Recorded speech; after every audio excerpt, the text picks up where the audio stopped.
Assalamualaikum warahmatullahi wabarakatuh.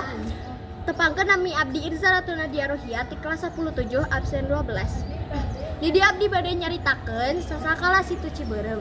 Situ Ciberem ngagaduhan fungsi ekologi sapertos Situ Gede nyaeta salaku penjaga ekosistem jeung sumber irigasi warga sekitar.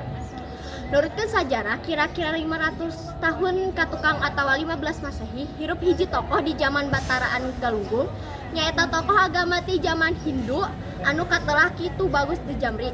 Ngaran Situ Ciberem sorangan dicanak sabab zaman baheula cai di dinya warnana semu berem, ku kituna disebut Situ Ciberem atawa cai berem. Warga satempat Ahmad Dhani kajadik netelakeun baheula ieu situ dijieun ku kitu bagus di Jamri make sapotong kai tina tangkal bungur.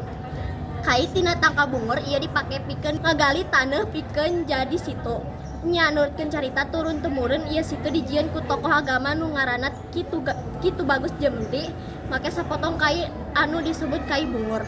Tuluy ku sapotong awi eta anjeunna ngagunakeun kangge ngagali taneuh nepi jadi situ cek Ahmad. Ahmad nyebutkeun ku ayana Situ Ciberem geus jadi mata pencaharian warga satempat. Alhamdulillah situ ieu bisa mangpaat jeung janten mata pencaharian warga satempat jeung nyandak lauk, karang, siput sareng umbi-umbian nu ditanam dina perbukitan sekitar situ. Mungan sakitu anu tiasa dicaritakeun, hapunten bila aya kalepatan. Wassalamualaikum warahmatullahi wabarakatuh.